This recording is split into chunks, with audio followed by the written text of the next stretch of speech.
13 साल बाद भी नहीं बनी भेल कंपनी।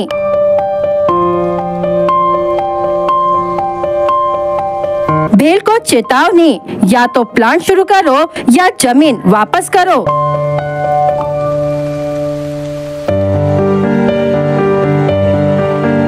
किसानों के हक की लड़ाई, साकोली में विधायक के साथ शुरू हुआ खेत आंदोलन।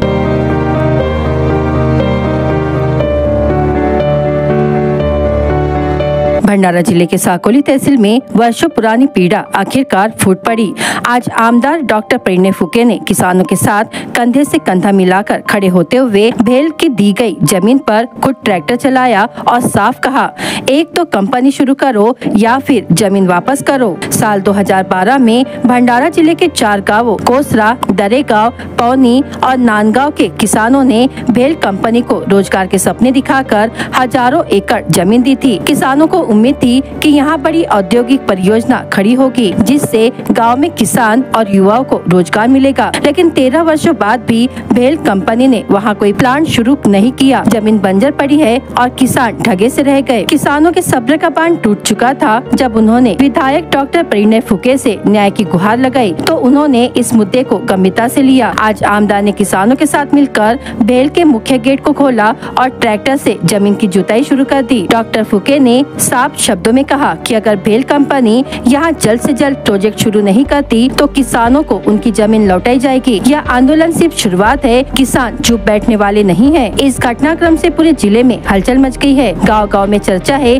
कि एक विधायक ने सच में किसानों के हक की लड़ाई लड़ी है। यह सिर्फ एक आंदोलन नहीं बल्कि किसानों के आत्मसम्मान की लड़ाई बन गई है। काय सांगाल की तब्बल 12 वर्षानंतर हा भेल प्रकल्प जो होता जो आता सुरू झालेला आहे, तुम्ही शेती ट्रॅक्टर सुद्धा चालवले आहेत, त्यांनी इथं सुद्धा शेतीचा प्रकल्प सुरू होणार काय?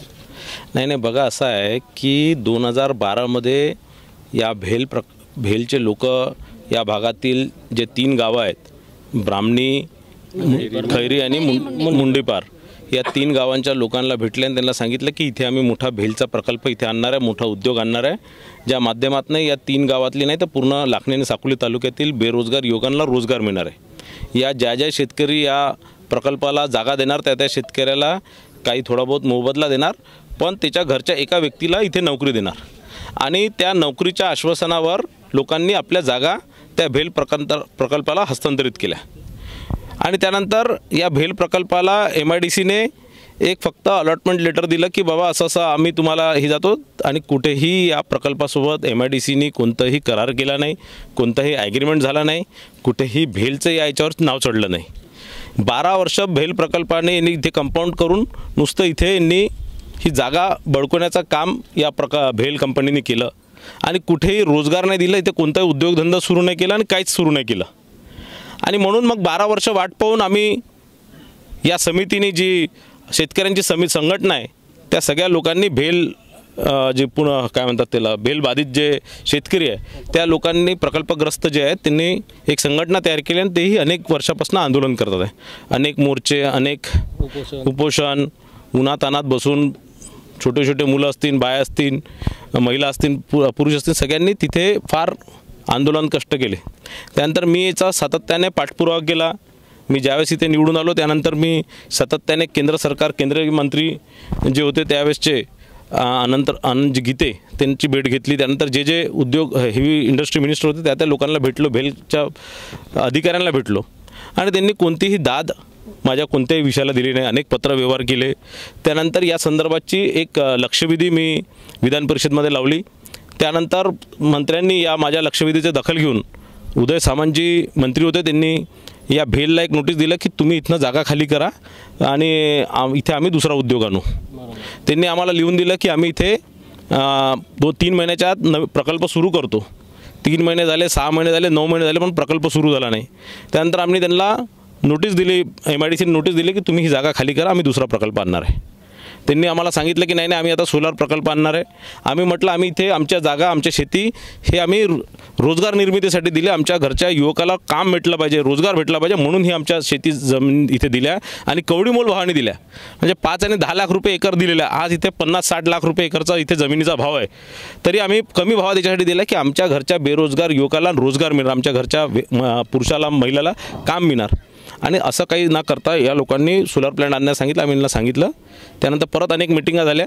त्या मिटिंगमध्ये आम्ही यांना सांगितलं की आम्ही तुम्हाला मराठवाड्यामध्ये दुसरी सोलार प्लॅन्ट टाकण्यासाठी एवढीच मोठी जागा दुसरी देतो, पण तुम्ही ही जागा खाली करा. इथे आम्ही मोठ्या प्रमाणात मोठा दुसरा उद्योग आणू, फूड प्रोसेसिंग युनिट आणू किंवा आणखीन बाकी कोणताही उद्योग आणू. पण ते काही करायला तयार नाही. आता कमीत कमी 4-5व्यांदा MIDCने त्या संदर्भात मिटिंग घेतली. मी स्वतः त्या मिटिंगला हजर होतो. पण भेलने आम्हाला सांगितलं, भेलच्या लोकांनी आम्हाला सांगितलं की आम्ही तुम्हाला 15 दिवसाच्या आत कळवतो आम्ही काय करणार आहे किंवा आमचा काय निर्णय कळवतो.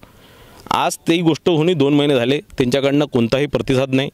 मग काल ज्यावेळेस माझ्याकडे सगळे या भागातील शेतकरी आले होते, हे भेल प्रकल्पग्रस्त आले होते, त्यावेळेस मी त्यांना सांगितलं की जोपर्यंत भेल प्रकल्प सुरू होत नाही किंवा सरकारच्या माध्यमातून दुसरा प्रकल्प सुरू होत नाही किंवा MIDCच्या माध्यमातून एखादा नवीन उद्योगधंदा येत नाही, तोपर्यंत आमची ही शेतीची जमीन आम्ही इथे शेती करू.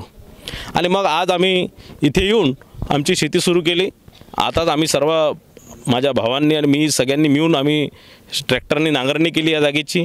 आम्ही आता परे पण टाकले आणि आजपासून आम्ही शेती सुरू केलेली आहे. आम्हाला कोणाचाही विरोध नाही, आम्हाला कोणासोबत भांडण करायचं नाही, कोणासोबत तंटा करायचा नाही. माझी फक्त एकच विनंती आहे की आमची शेतीची जागा आहे, जोपर्यंत प्रकल्प सुरू होत नाही तोपर्यंत आम्ही इथे शेती करू.